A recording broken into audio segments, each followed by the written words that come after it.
Alam mo, Gia, tungkol dun sa pinag-usapan natin kanina, Ano yun, Lily?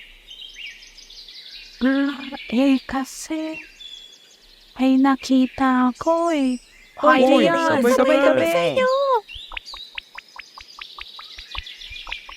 Ah, sige. Uy, Gian, kailan nyo ba gagawin yung project natin kay Miss Ivana? Next week na daw ito po sa yun eh. Oo nga, Gian! Paturo naman! May nakapi sa mat eh. Hoy, Gia, ano bang nangyayari sa'yo? Kita lang yata naisip mo.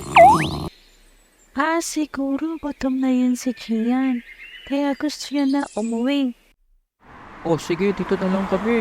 Bye, Bye, Gian! Gian! Bye, Bye, Lily! Lily! Mag-iingat kayo! Lily, ano ba yung nakita mo? Sabihin mo na. Di ako mapakali. Baka kasi di ka maliwanag.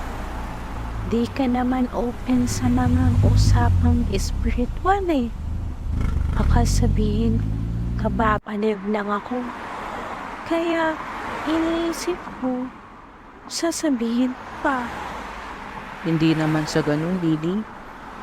May nakita kasi akong anino na pabalik-balik. Lakad lang siya ng lakad sa labas ng room mo. Ano? Multo ba yun?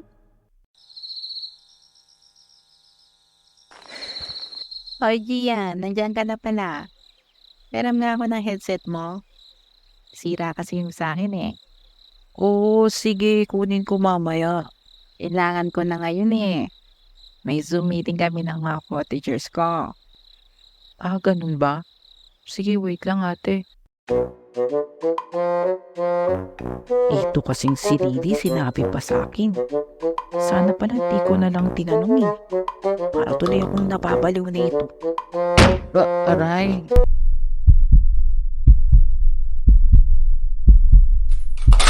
Ah!